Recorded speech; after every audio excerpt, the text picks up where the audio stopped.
மீனம் ராசி அப்படின்னு சொல்லும்போது பாருங்க, உங்ககிட்ட அளவு கடந்த அன்பும் அளவு கடந்த பொறுமையும் இருக்கும்.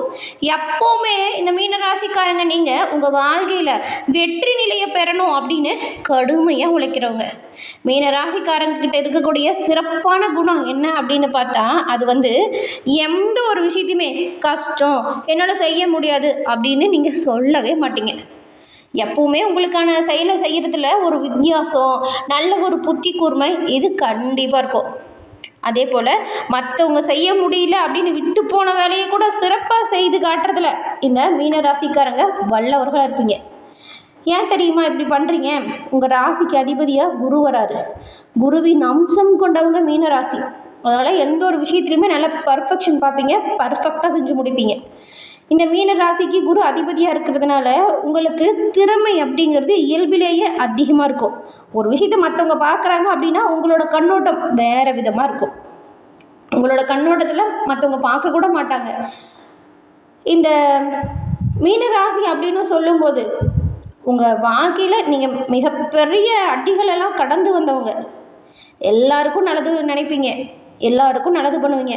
ஆனால் எந்த ஒரு நல்லதும் உங்களுக்கு நடந்திருக்காது. அதுவே உங்களுக்கு பெரிய ஒரு விரக்தியை ஏற்படுத்தியிருக்கும். அந்த நிலையில் மாற்றம் வரணும் அப்படின்னா இந்த ஒரு விஷயத்தை நீங்கள் செய்யணும். அது என்ன அப்படின்னு தெரிஞ்சுக்கணுன்னா இந்த பதிவை ஸ்கிப் பண்ணாமல் பாருங்கள். மீன ராசிக்காரங்க மனசில் ஒன்று எதுவும் வச்சுக்க மாட்டீங்க, நேருக்கு நேரம் சொல்லிடுவீங்க, நல்லதோ கெட்டதோ. ஒரு விஷயத்தில் தப்பு நடக்குது அப்படின்னா, ஒரு கூட்டத்திலே ஒரு தப்பு நடக்குது அப்படின்னா கூட தயங்காமல் எந்திரிச்சு அதை சொல்கிறவங்க. இப்படி மனசில் பட்டதை வெளிப்படையாக பேசுறதுனாலுமே நிறைய இடத்துல சிக்கலில் நீங்கள் மாட்டியிருப்பீங்க. ஆனால் யார் என்னமோ நம்மளை நினச்சிட்டு வராங்க, எது நல்லது எது உண்மை அதை வெளிப்படுத்தணும் அப்படின்னு நீங்கள் யாருக்கும் பயப்படாமல் உங்களோட செயல்களில் ஈடுபடுறீங்க. நீங்கள் எல்லா விஷயத்துலையுமே நன்மை பெறணும், உங்கள் வாழ்க்கையில் தடை தாமதம் இல்லாமல் சிறப்பான உயர்வு பெறணும் அப்படின்னு நினச்சிங்கன்னா நீங்கள் திங்கட்கிழமை வியாழக்கிழமையில் நாராயணன் வழிபாடு செய்யணும். அதுக்கப்புறம் வியாழக்கிழமையில் விரதம் இருந்து நீங்கள் குரு பகவானை வழிபாடு செய்கிறதுனால உங்கள் தொழிலில் நல்ல லாபத்தை பெற முடியும். மீனராசிக்காரர்களை பொறுத்த வரைக்கும் இந்த கலை, சங்கீதம், இலக்கியம் இதில் ஆர்வம் நிறைஞ்சவங்களாக இருப்பீங்க. உங்களோட துறைகளில் நீங்கள் சிறந்து விளங்கணும் அப்படின்னா இந்த 2 வழிபாட்டையும் செய்யுங்க. திங்கள் வியாழனில் நாராயணன் வழிபாட்டையும் வியாழக்கிழமையில் குரு பகவான் வழிபாட்டையும் சேர்த்து பண்ணுங்கள். தொழிலில் நல்ல லாபம் வருங்க. தொட்டது தொடங்கும், நினச்சது நடக்கும். ஏன்னா உங்கள் ராசிக்கு அதிபதிங்கிறதுனால அவரோட அருள் இருந்தால் நிச்சயமாக வெற்றி வாய்ப்பு உங்களுக்கு முழுமையாக கிடைக்கும். உங்களுக்கு குரு பகவானோட அருளை பெறணும் அப்படின்னு நினைச்சிங்கன்னா வியாழக்கிழமை வழிபாடு செய்கிறப்ப ஓம் கம் குருவே போற்றி அப்படிங்கிற மந்திரத்தை பாராயணம் செஞ்சு வழிபடுங்க. இப்போ கூட உங்கள் ஆள் மனதில் ஒரு பிரார்த்தனை நினச்சிக்கிட்டு ஓம் கம் குருவே போற்றி அப்படிங்கிற மந்திரத்தை மறக்காமல் 3 முறை நம்ம சேனல் கமெண்ட் பாக்ஸ்லையும் பதிவு பண்ணுங்கள். இறைவனோட அருளால் தொட்டது தொடங்கவும் நினச்சது நடக்கவும் உங்களுக்கு வாழ்த்துக்களையும் உங்களுக்காக பாருங்கள் இறைவன்கிட்ட நாங்கள் பிரார்த்தனையும் செஞ்சுக்கிறோம். அதே போல் உங்கள் சுய ஜாதக கணிப்பை எளிய முறையில் கணிச்சிக்கணும் அப்படின்னு நினைக்கிறவங்க டிஸ்கிரிப்ஷனில் இருக்கிற ஜோதிடரோட நம்பரை பயன்படுத்திக்கோங்க. உங்களுக்கு இந்த மாதத்தின் கிரக சூழல் எப்படி அமைஞ்சிருக்கு, என்ன செஞ்சால் நன்மையை பெற முடியும், கெடுபலனிலிருந்து விடுபட என்ன செய்யலாம் அப்படிங்கிற ஒரு முழுமையான தகவலையும் விரிவாக பார்க்கலாம் வாங்க. குரு பகவானால் ஆளக்கூடிய மீனராசிக்காரங்களுக்கு பாருங்கள், கருணை, கற்பனை வளம் இது 2மே இயற்கையிலேயே அமைஞ்சிருக்கக்கூடிய இயல்பான ஒரு கொடை அப்படின்னு சொல்லலாம். இந்த மாதம் இந்த சூரியன் உங்கள் ராசியிலேருந்து 6ஆம் வீட்டில் சஞ்சாரம் செய்கிறாரு. மாதத்தோட ஒட்டுமொத்த திசையுமே இந்த நாளையே தீர்மானம் செய்யுது. ஆமாங்க, நீங்கள் இந்த மாதம் இப்போ சொன்னோம்ல 2 வழிபாடு அதை செய்யுங்க. முக்கியமாக வியாழக்கிழமையில் விரதம் இருந்து குரு பகவானை வழிபாடு செய்து பூஜைகள் செய்வதால் அந்த பூஜையின் பலன் உங்களுக்கு முழுமையாக கிடைக்கும். குடும்பத்தில் ஒரு நல்லிணக்கம் அதிகரிக்கும். இது வரைக்கும் சண்டை பிரச்சனை அப்படின்னு இருந்த குடும்ப சூழல் மாறும், சந்தோஷமாக இருக்கும். பூஜைகளால் உங்களுக்கு இறைவனின் ஆசீர்வாதம் பரிபூர்ணமாக கிடைக்கும்.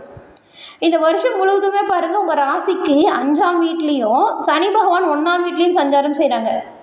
உங்கள் ராசி அதிபதி குருவோட இந்த நிலை ஆண்டு முழுவதுமே உங்களுக்கு சொல்லப்போனால் ஒரு கவசம் போல தான் அமையுது. 7.5 சனி வட்டத்தில் இப்போ உங்களுக்கு இருக்கிறதுனால பொறுமையாக இந்த ஆண்டை நீங்கள் கையாளணும். எப்படின்னு கேட்குறீங்களா? சனி 7.5 சனி வட்டத்தில் இருக்குது. அதனால் பொறுமை தான் இந்த ஆண்டு உங்களுக்கு ஒரு ஆயுதம் அப்படின்னு சொல்லலாம். அவசர முடிவு எதுலையும் எடுக்காதீங்க, நிதானமாக பொறுமையாக முடிவு பண்ணுங்கள். பிரச்சனை வந்தாலுமே அதுலேருந்து பாதுகாக்கக்கூடிய வகையில் குரு பகவான் இருக்கிறாரு. ஆனால் பிரச்சனையை ஏற்படுத்தக்கூடிய வகையில் சனி பகவான் இருக்கிறாரு. அதனால் பொறுமையாக நிதானமாக உங்கள் வேலையை செய்கிறது நல்லது. சூரியன் 6ஆம் வீட்டில் சத்ருஸ்தானத்தில் இருக்கிறாரு. இது சூரியனுக்கு ரொம்ப வலிமையான இடத்துல ஒரு இடம். போட்டியாளர், எதிர்ப்பு, இது எல்லாம் இந்த மாதம் வலுவிழந்து போகும். பணியிடத்தில் உங்களுக்கு எதிராக நடந்த ஒரு விஷயம் இப்போ உங்களுக்கு சாதகமாக மாறும். வேலை தேடுறவங்களுக்கும் போட்டித் தேர்வு எழுதுகிறவங்களுக்கும் இந்த மாதம் அமைப்பு சூப்பராக இருக்குது. வேலை நேரத்தில் நீங்கள் கரெக்டாக உங்கள் வேலையை சரியாக செஞ்சாலே போதும், அதுக்கான அங்கீகார மதிப்பு கிடைக்கும். 6ஆம் வீட்டில் சூரியன் கடன் விஷயத்துக்கு சாதகமான மாதத்தில் அமைஞ்சிருக்கிறாரு. பழைய கடனை அடைக்கவும் மறுசீரமைக்கவும் இந்த மாதம் சூப்பராக இருக்கும். மருத்துவ செலவு கொஞ்சம் வரலாம், அதனால் இந்த காப்பீட்டு அட்டையெல்லாம் சரியாக வச்சுக்கோங்க. நீண்ட கால முதலீடு ஒன்றை தொடங்கவும் இந்த மாதம் பொருத்தமானது. அவசர லாபத்தை மட்டும் நம்பாதீங்க. சிலர்லாம் பேராசையை தூண்டி ஏதாவது பண விஷயத்தில் ஏமாத்துறதுக்கு நிறையவே வாய்ப்பு இருக்குது. அதனால தான் சொன்னோம் அவசர முடிவு வேண்டவே வேண்டான்னு. எந்த வகையில் பார்த்தாலுமே பண விஷயத்தில் கவனமாக இருக்கணும். அவசர முடிவு எடுக்காதீங்க. அவசர லாபத்தை நம்பவே நம்பாதீங்க. 6ஆம் வீட்டில் சூரியன் இந்த ஒரு காலத்தில் சஞ்சாரம் செய்யும்போது உறவுகள் இடையில் சின்னதாக உரசல் கூட வரலாம். பொறுமையை கையாளணும், வாக்குவாதம் செய்யக்கூடாது.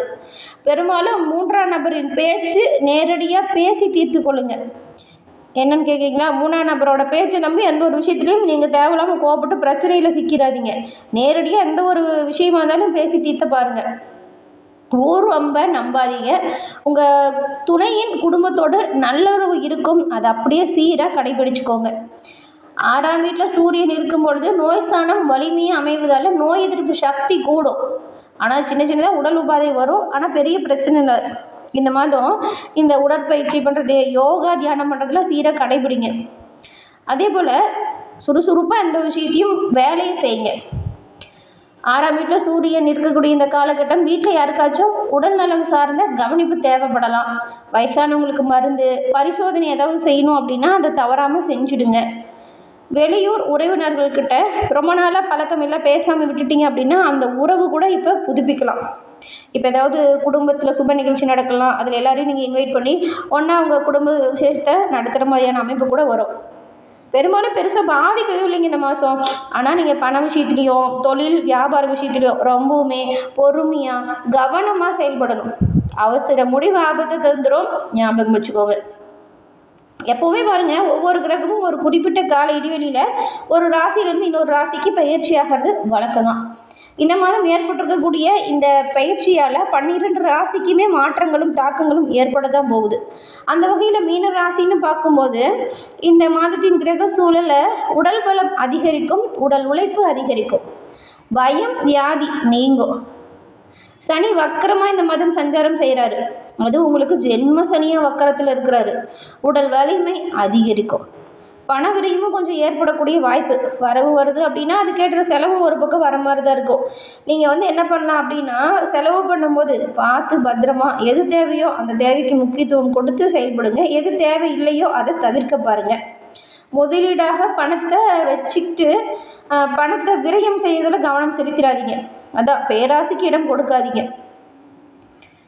உங்களுடைய அடுத்தபடி நிலைக்கான நிறைய வளர்ச்சிக்கான முதலீடுகள் செய்யும் பொழுது கவனமாக யோசிச்சு பண்ணோம். இந்த ஒரு காலகட்டத்தில் வீட்டை சீரமைக்கிறது, இன்டீரியர் ஒர்க் செய்கிறது, இந்த மாதிரியான விஷயம் உங்களுக்கு ரொம்ப பிடிச்சிருக்கும். அது சரி அப்படின்னா பண்ணுங்கள். வீட்டில் இருக்கிறவங்கிட்ட ஆலோசனை கேட்டுட்டு. உங்களுடைய சூழ்நிலைக்கு செலவு இருக்கும், தேவையில்லாத செலவை தவிர்க்க பாருங்கள். 5ஆம் இடத்துல குரு பகவான் உச்சமாக இருக்கார். இந்த வருஷம் முழுவதுமே உங்களுக்கு இந்த அமைப்பால் நல்ல பலன் கிடைக்கும். எப்படின்னு கேட்குறீங்களா? திருமண தடை உள்ளவங்களுக்கு அந்த தடை நீங்கி திருமணம் கிடைப்பதற்கான வாய்ப்பு கூட இருக்குது. அடுத்து குழந்தை பாக்கியம் இல்லாதவங்களுக்குமே அந்த பாக்கியம் கிடைக்கிறதுக்கு நிறைய வாய்ப்பு இருக்குது. மனம் நிறையும்படி குழந்தை செல்வத்தை கொடுக்கக்கூடிய அமைப்பில் குரு பகவான் இருக்கார். அதனால தான் சொன்ன முதல்லையே வியாழக்கிழமையில் விரதம் இருந்து குரு பகவானை வழிபடுங்கன்னு. உங்கள் வாழ்க்கையில் இது வரைக்கும் இருந்த தடை தாமதம் இது எல்லாமே உங்களை விட்டு நீங்கணும் அப்படின்னா இந்த ஒரு விரத முறையை நீங்கள் கடைபிடிக்கணும். வியாழக்கிழமையில் குரு பகவான் வழிபாடு. எப்படியுமே எல்லா வீட்டுக்கு பக்கத்துலையுமே ஒரு கோயில் இருக்கும், அங்கே நவகிரகம் சன்னதி இருக்க பெரும்பாலும் வாய்ப்பு இருக்குது. அங்கே போய் வியாழக்கிழமையில் குரு பகவானுக்கு இந்த சுண்டல் இருக்குல்ல அதில் மாலை சாற்றி நெய் தீபம் ஏற்றி உங்கள் பிரார்த்தனையை இறைவனிடம் மனசார சொல்லி வழிபடுங்க. இப்படி வழிபடுறதுனால நன்மையும் நல்ல ஒரு உயர்வையும் நீங்கள் எல்லா வகையிலுமே பெறலாம்.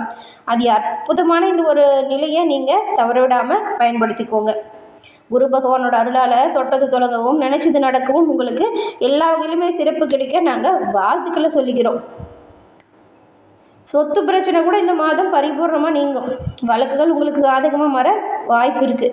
இருந்தாலும் பேச்சில் மிகுந்த கவனமாக இருக்கணும். அமைதியை கடைபிடிக்கிறது நல்லது. பொறுமை, நிதானம் இது ரெண்டுமே உங்களுக்கு பக்கபலமாக இருக்கும். என்ன நேயர்களே, இந்த பதிவு நீங்கள் பயன்பெறக்கூடிய வகையில் அமைஞ்சிருக்கும்னு நினைக்கிறோம். இந்த பதிவு பிடிச்சிருந்தால் லைக் பண்ணுங்கள், உங்களுடைய நண்பர்களுக்கும் ஷேர் பண்ணுங்கள். நீங்கள் இப்போ தான் ஃபஸ்ட் டைம் நம்ம சேனலை பார்க்குறீங்க அப்படின்னா மறக்காமல் சேனலை சப்ஸ்கிரைப் பண்ணி வச்சு கூட வர பெல் ஐக்கானை கிளிக் பண்ணி வச்சுக்கோங்க. எல்லா வகையிலுமே உங்கள் ராசிக்கான வாரப்பலன் மாத பலனை தெரிஞ்சுக்க சப்ஸ்கிரைப் பண்ணி வச்சு கூட வர பெல் ஐக்கானை கிளிக் பண்ணி வச்சுக்கோங்க. அப்போ தான் நாங்கள் போடுற பதிவுகள் உடனுக்குடன் உங்களை நோட்டிஃபிகேஷன் மூலம் வந்தடையும். தொடர்ந்து பார்த்தமைக்கு நன்றி.